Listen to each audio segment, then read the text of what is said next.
لم يكن نظام مبارك نظاما ثعبانيا إذا قطعت رأسه قضيت عليه، إنما كان نظاما سرطانيا نشر خلاياه في جسد هذا الوطن العظيم. فما معنى حل مجلس الشعب والشورى عبارة عن 900 عضو وترك 52,000 عضو مجلس محلية؟ هي قاعدة سرطانية. ما معنى أنني أقيل وزير التنمية الإدارية أو المحلية وأبقي على 29 محافظ و29 سكرتير عام و29 سكرتير مساعد و29 مدير أمن، كلها خلايا سرطانية. الاعتذار بمنطق الوقت يعني أن مصر هذه دولة منفصلة عن العالم. قلنا أن هذا حدث في أوكرانيا وحدث في تشيلي لما شالوا بينوشيه. أما عن أن شفيق محترم أو غير محترم يجب أن يصمت الحديث عن الأشخاص. نحن نتكلم عن شعب عظيم. ليس معنى أن يدير شفيق مطار بكفاءة أنه يستطيع أن يدير أمة عظيمة بكفاءة.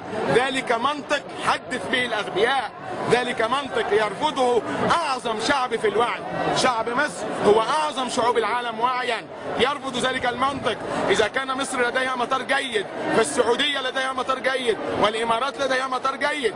إذا كان شفيق بصنعه لمطار جيد يستطيع أن يحكم مصر، فماذا أقول عن من صنع مطار فرانكفورت؟ هل يحكم العالم؟ ومن صنع مطار هيثرو هل يحكم العالم؟ ومن صنع شركة الإمارات وهي أحدى كبرى شركات الطيران في العالم هل يحكم العالم؟ ذلك منطق غبي ضعيف.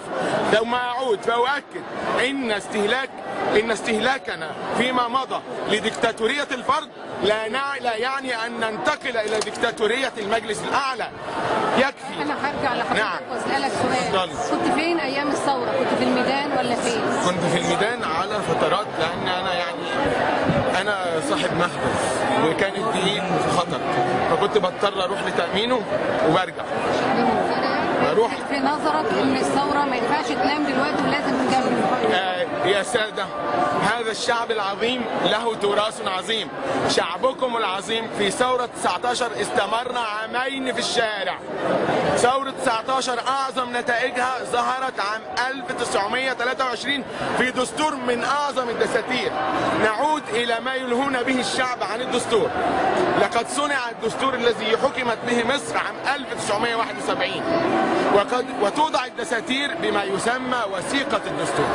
توضع الدساتير بما يسمى وثيقة الدستور التي هي عبارة عن اجتماع طوائف الشعب لوضعه وباسمه وللغايات الكبرى.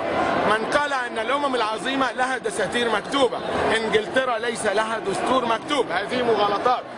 والمفترض في الدستور أنه ضمانة للشعب ضد الحكومة وليس ضمانة للرئيس والحكومة للتسلط على الشعب. يجب أن تختفي تلك المفاهيم القذرة التي لا تليق بمصر. أنا أعتبر أن مصر جغرافيا وتاريخيا هي دولة عظمى. إن اهتزاز العالم أجمع لثورة مصر لم يحدث في ثورة سابقة، وذلك لما لها من مكانة. إن جلوس أحمد شفيق، وهذا نموذج بسيط، بذلك الأسلوب الرخيص الذليل أمام ديفيد كاميرون منذ يومين كما كان يجلس مبارك أمام أوباما يضع قدما فوق الأخرى ومبارك يجلس في منتهى الأدب، كان ديفيد كاميرون منذ يومين يضع ساقا على الأخرى ويجلس أحمد شفيق في منتهى الأدب. يا سيدي أنت الأعظم، إذا لم تكن تستطيع أن تتحدث عن الشعب الأعظم فعليك أن تستقيل. وأما إذا كنتم تتحدثون عن أنه رجل محترم فأنا لا أعتقد أنه قد صنع كما صنع شارل دي جول لفرنسا لما قام الفرنسيون في شبابهم في 68 عام 68 برفض الفساد في وجود شارل دي جول، احترم إرادة الشعب ولجأ إلى اقتراع حر بلجنة محايدة مستقلة. ولما رأى الشعب ولما رأى دي جول أنه يقف ضد رغبة الشعب استقال وتنحى، ومات دي جول عام 69 كما كان من جورج بومبيدو رئيس جمهورية فرنسا، إلا أن قال مات دي جول وأصبحت فرنسا أرملة المحترمون من يحترمون إرادة الشعب. يا مجلس العسكري، لا نريد أن ننتقل من ديكتاتورية الفرد إلى ديكتاتورية مجلس عسكري. إن فرض ال6 أشهر دون شفافية هو فرض لا نفهمه. نريد أن تكون كل الأمور شفافية. إن فرض أن نغلق زنازين ونفتح زنازين أخرى هو فرض لا نفهمه. كانت الزنازين مفتوحة للشرفاء، من قال أن صفوت الشريف شريف، من قال أن فتحي سرور شريف، من قال أن زكريا عزمي شريف، من قال أن محمد أبو العلي شريف، من قال أن حسن راتب شريف، من قال أن كامل أبو علي شريف، من قال أن محمد صلحي شريف، من قال. وإذا كان كل هؤلاء أنا أتهمهم بالباطل فعلينا بمحاكمة يرأسها قضاة عادلون. من قال أن ممدوح مرعي أو عبد المجيد محمود يصلحون لمحاكمة زملاء الأمس، أين هشام البسطويسي؟ وأين زكريا عبد العزيز؟ وأين محمد قنصوة؟ أنا أشكركم أيها المجلس العسكري وأنا أقدر دوركم، ولكن أنتم لستم جيش مصر، أنتم جيش شعب مصر، أنتم جيش شعب مصر، كلكم مصريون. الحمد لله لم نصل إلى مرحلة المرتزقة ولن تصل إليها مصر.